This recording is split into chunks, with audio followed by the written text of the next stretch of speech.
இங்க ஒரு பொண்ணு மரத்து மேல இருந்து ஒரு பச்சை குழந்தை அழுகிறத கேட்டதும் மிரண்டு போயிடுறான். அன்னைக்கு தன்னோட கணவர் வீட்டுக்கு வந்து சேர்ந்ததும் நடந்த விஷயத்த சொல்ல அவருமே அந்த மரத்தை சுத்தி முத்தி போய் பார்த்துட்டு அதெல்லாம் ஒண்ணும் இல்ல, மரத்து மேல எப்படி பச்சை குழந்தை இருக்கும், இதெல்லாம் உன்னோட பிரம்ம, கண்டதையும் யோசிக்காம கிளம்புன்னு சொல்லி அவளை சமாதானப்படுத்துறாரு. ஆனா அன்னைக்கு ராத்திரியே திரும்பவும் அந்த குழந்தை அழுகிற சத்தம் கேட்டதும் அவருமே அவ சொன்னது உண்மைதான்றது புரிஞ்சுக்கிறாரு. உடனே போன் பண்ணி தன்னோட சொந்தக்காரங்களை எல்லாம் கூப்பிட்டு வர வச்சு எல்லாருமே சேர்ந்து மரத்தை போய் பாக்குறப்ப திரும்பவுமே அந்த சத்தம் கேட்டதும் அத்தனை பேருமே பயந்துடுறாங்க.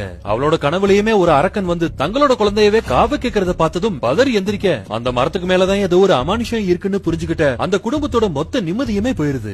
முள்ளாலதான் எடுக்கணும்னு முடிவு பண்ணவங்க அடுத்த நாள் ஒரு சாமியார கூப்பிட்டு யாகம் நடத்தி மந்திரம் எல்லாம் ஓதி பிள்ளைய காவு கேட்கிற அந்த அரக்கனுக்கு ஒரு தென்னங்கண்ண காணிக்கையா கொடுத்து அந்த அரக்கனோட பசிய சாந்தப்படுத்துறாங்க. எல்லாம் முடிஞ்சுன்னு நிம்மதியா படுத்து தூங்கிட்டு அடுத்த நாள் காலையில சீக்கிரமே எந்திரிச்சவ கொல்லப்புறத்துக்கு போய் பாக்குறப்ப திரும்பவும் அந்த குழந்தை அழுகிற சத்தம் கேக்குது. அதே நேரத்துல அங்க வந்த மரம் ஏற ஒரு ஆளும் எவ்வளவு தடுத்தும் கேட்காம அந்த மரத்து மேல ஏறாரு. போச்சு, பேய் இருக்கிறது தெரியாம அந்த மரத்துல ஏறான். இன்னைக்கு அவன் செத்தாண்டான்னு நினைக்கிறப்ப திரும்பவும் அந்த ஆளு கீழே இறங்கி வராரு. அப்ப அது வரைக்கும் மரத்து மேல கேட்டுக்கிட்டு இருந்த அந்த குழந்தையோட சத்தம் இப்ப அந்த ஆள் கிட்ட இருந்து கேக்குது. அந்த ஆள் உடம்புல பேய் புகுந்துருச்சுன்னு நினைக்கிறப்ப அவர் தன்னோட போன் எடுத்து ஒரு பட்டன் அமுக்கனதும் அந்த அழுகு சத்தம் அப்படியே நின்றுது. ஹலோ, போனை எடுத்துட்டேன், அன்னைக்கு தெரியாம மரத்து மேலேயே வச்சுட்டு எந்த மரம்ன்றத மறந்துட்டேன், இப்பதான் எடுத்தேன், நான் கிளம்பி வரேன்னு சொல்லிட்டு அவர் அங்கிருந்து போக இத்தனை நாளும் தாங்க குழந்தை அழுகிற மாதிரி இருக்கிற ஒரு போனோட ரிங்டோனை கேட்டுதான் மிரண்டு போயிருந்தோன்றத நினைச்சு ரெண்டு பேருமே தலையிலேயே அடிச்சுக்கிறாங்க.